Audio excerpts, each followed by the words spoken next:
Bentornati amici sul canale Il Divo della Pizza. Oggi cominceremo a fare sul serio e andremo a mettere le mani in pasta. Quello che andiamo a realizzare oggi è una pizza simil napoletana che tutti potrete replicare direttamente da casa vostra, perché non andremo a utilizzare nessuno strumento particolare, nessuna planetaria, nessuna impastatrice. Quindi siete pronti? Andiamo!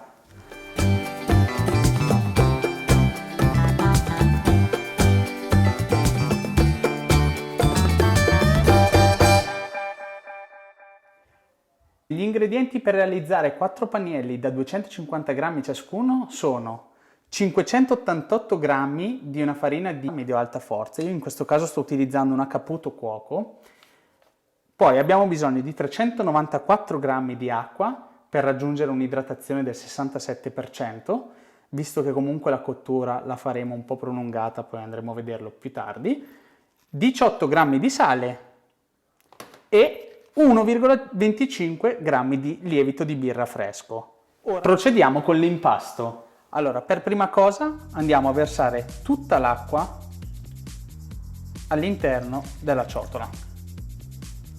A questo punto prendiamo il lievito di birra fresco e lo andiamo a sciogliere con le dita. Arrivati a questo punto andremo ad inserire poca farina alla volta. Facendo in questo modo eviteremo la formazione di grumi e ci renderà la vita molto più facile.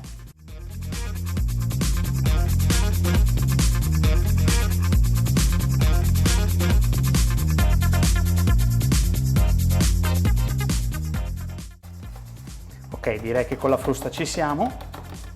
Possiamo andare ad aggiungere il sale a questo punto. Il sale ci aiuterà nella formazione della maglia glutinica.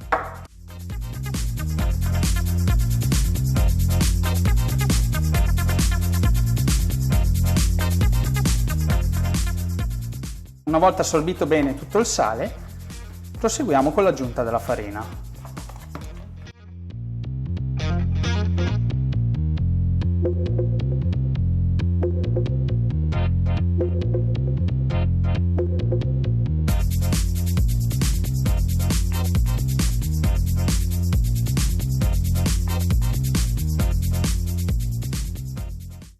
E ora è arrivato il momento di sporcarci le mani.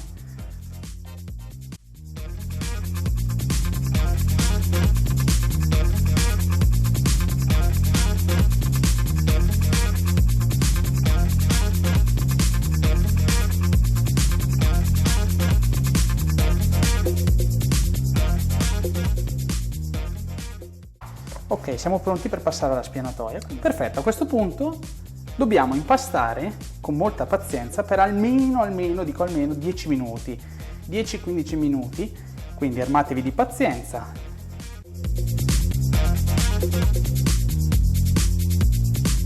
Dopo circa 10 minuti, un quarto d'ora che stiamo impastando, l'impasto sarà più o meno di questo tipo. Vedete, non è ancora un impasto perfetto, ma è tutto nella norma. Quindi cosa dovete fare a questo punto? Date una leggera pirlatura in questa maniera.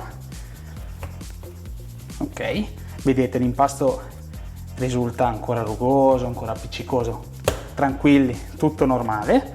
Cosa dobbiamo fare? Dobbiamo prendere semplicemente la ciotola di prima, ok, e vi adagiamo l'impasto in questa maniera.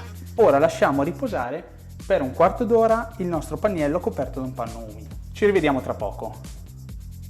Allora, passati i 15 minuti, togliamo il nostro panno e voi direte, beh, non è cambiato nulla. Aspettate un attimino e vedrete.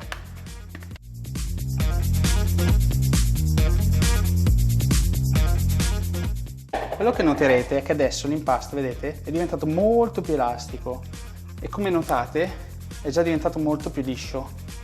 Quindi i riposi sono fondamentali in questa fase per riuscire ad ottenere un impasto incordato, liscio ed omogeneo. Vedete già come è cambiato, no?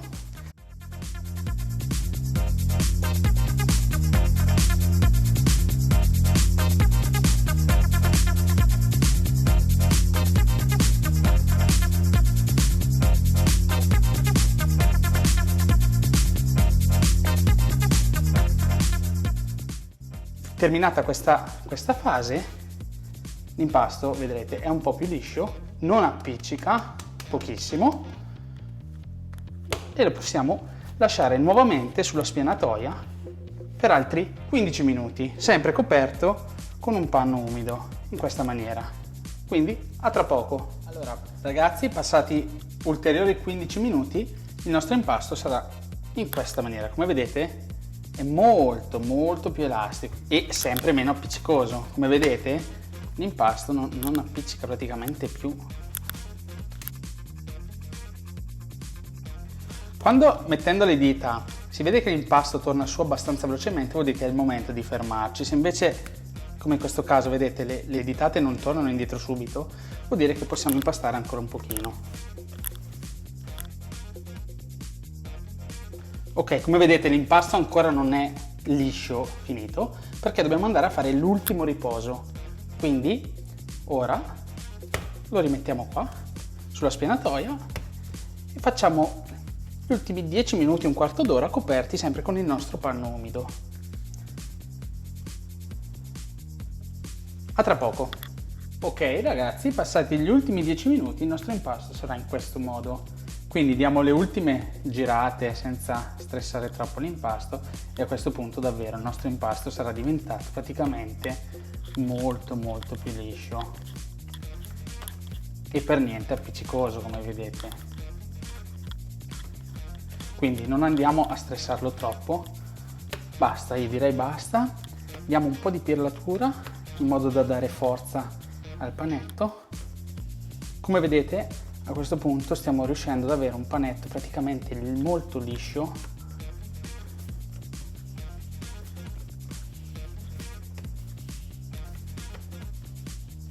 Vediamo già che si formano le prime bolle, questo è un buon segnale. Ve lo faccio vedere. Ok, vedete? Molto liscio, non appiccica per nulla. Quindi a questo punto cosa facciamo? Prendiamo un contenitore, diamo una leggera oliata, giusto poco per non far attaccare il nostro panetto, e ci mettiamo il nostro panetto. Voilà. Ok? Infiliamo il nostro panetto e chiudiamo. L'ideale è utilizzare un contenitore ermetico. Terminato il nostro impasto, lo mettiamo a riposare a temperatura ambiente per circa un'ora. Nel mio caso ho una temperatura ambiente in casa di circa 20 gradi. Se la vostra temperatura sarà superiore, quindi dai 25 in su, basterà anche solo mezz'ora.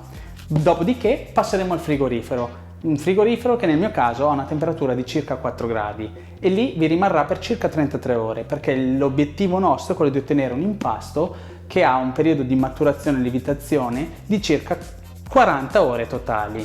Quindi ci vediamo tra 33 ore.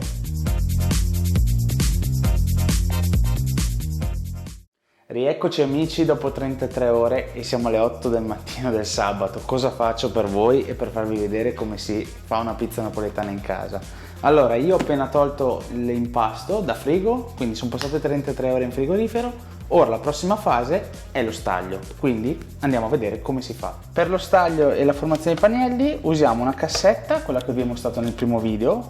Tornate a vedere il primo video se volete vedere il link di Amazon dove acquistarla. Metteremo un po' di farina di semola rimacinata di grano duro sul fondo per evitare che i pannelli poi attacchino. Prendiamo il nostro impasto, accendiamo una bilancia e lo rovesciamo sul tavolo da lavoro.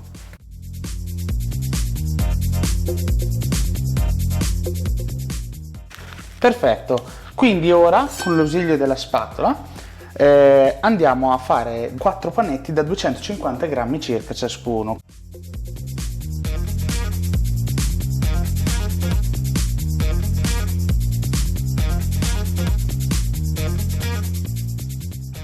Una volta ritagliato il nostro impasto, dobbiamo andare a creare i nostri pannelli. Io quello che faccio, un metodo semplice alla portata di tutti, è prendere i lembi e portarli tutti al centro, in questo modo.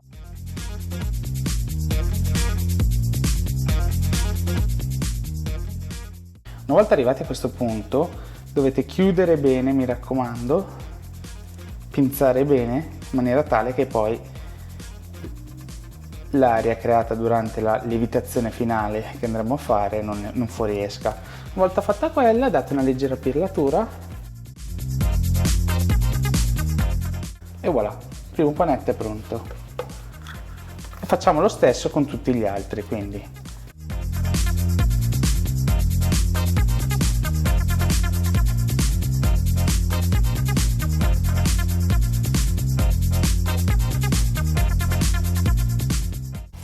Ok ragazzi, questi qua sono 4 pannelli. Io in realtà ho deciso di congelarne uno, visto che non ne mangerò tutte e 4. Quindi questo ultimo panetto lo metterò in un pezzo di carta da forno, lo infilerò in un sacchetto, lo chiuderò e lo metterò nel freezer. Quando vorrò preparare una pizza, mi basterà estrarlo il giorno prima, lasciarlo scongelare direttamente nel frigorifero e poi estrarlo per fare le ultime 4-5 ore di lievitazione a temperatura ambiente. Quindi il nostro risultato di oggi è questo, quindi abbiamo i nostri 3 panetti, li chiudiamo e li lasciamo 4-5 ore fino al raddoppio, ok? Quindi ci vediamo dopo per la preparazione e la cottura. Bene amici, sono passate 4 ore e vediamo come sono i panetti. Direi ottimi. Come vedete sono lievitati, sono abbastanza rilassati. Ora ci aiutiamo con un po' di farina, giusto per non far attaccare la spatola. Voilà. Ora vi mostro come stendere l'impasto. Io sto usando, ripeto, una semola rimacinata di grano duro. Allora dovete semplicemente schiacciare dal centro verso l'esterno con le dita incrociate in questa maniera, no? Quindi così portate l'aria verso l'esterno, vedete che si crea il cornicione. Quindi a questo punto potete trasferirvi poi sul piano da lavoro, così, e proseguire. Quindi non dovete mai schiacciare il cornicione. L'obiettivo nostro, siccome vogliamo una pizza napoletana, è quello di lasciare il cornicione. Vedete?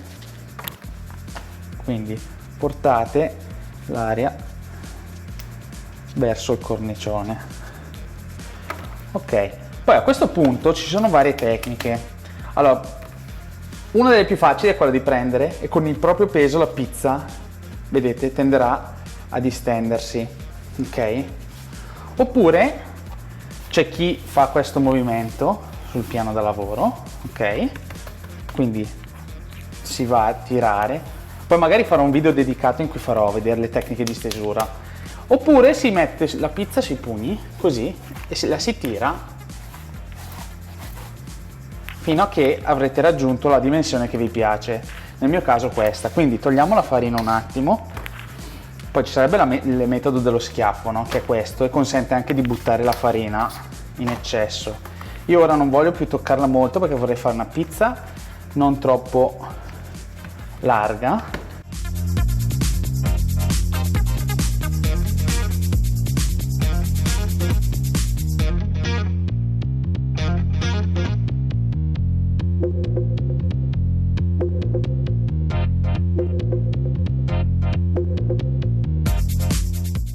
Ok, abbiamo finito, mettiamo giusto un giro d'olio.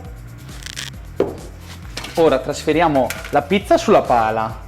In realtà, se voi non avete una pala, potete trasferire l'impasto, una volta steso, direttamente sulla padella bollente, che adesso andremo a vedere, e condirla direttamente in padella. Quindi ora io quello che faccio è, voilà, ok, andiamo a metterla su una padella che abbiamo acceso precedentemente con la fiamma bella alta, quindi deve essere bella rovente, ok?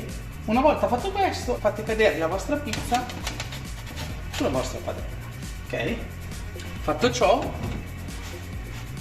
la dobbiamo lasciare all'incirca 1 minuto e mezzo, 2, a cuocere bene sotto. Quando il fondo sarà bello cotto, andremo a trasferire la pizza su una teglia da forno. All'incirca lì dovrà cuocere per 2 minuti, 2 minuti e mezzo, massimo 3, con grill alla massima potenza. Quindi il mio consiglio è di utilizzare il forno aperto, modalità grill. In questo modo, tenendolo aperto, il grill rimarrà sempre attivo alla massima potenza, ok? Quindi la vostra resistenza dovrà risultare incandescente, rovente, così che quando andremo a mettere la pizza la posizioneremo nel ripiano superiore, quindi molto vicino alla resistenza, e riusciremo ad avere la temperatura più alta possibile per cuocere il nostro cornicione. Ok, quindi vediamo come sta procedendo la cottura. Guardate il cornicione come si sta già sviluppando. Direi che sta venendo una pizza canotto, praticamente. Vedete, la cottura comincia ad avvenire. Quindi il nostro obiettivo adesso è quello di cuocere bene il fondo, poi una volta cotto quello passiamo in teglia dove andremo a cuocere la parte sopra. Quindi l'importante è davvero qui avere la padella bella rovente.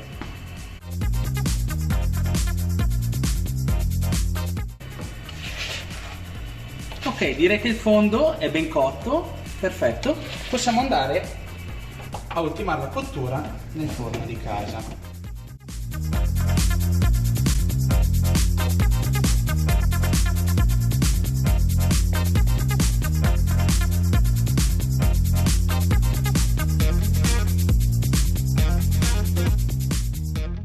Credo che praticamente ci siamo, esatto. Ecco qui il risultato che abbiamo ottenuto, quindi una pizza con un bellissimo cornicione, vedete, ben cotta, facciamo vedere anche il sotto, ben cotta.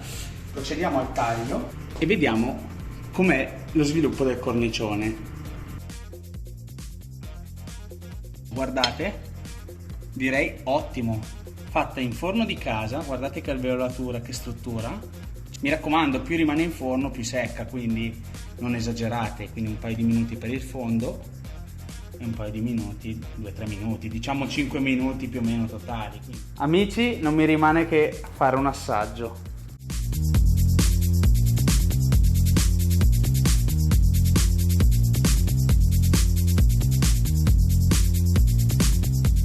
Quindi amici, se il video vi è piaciuto, mi raccomando le solite 3 regole: iscrivetevi al canale, mettete il like e attivate la campanellina, così sarete sempre aggiornati sugli ultimi video.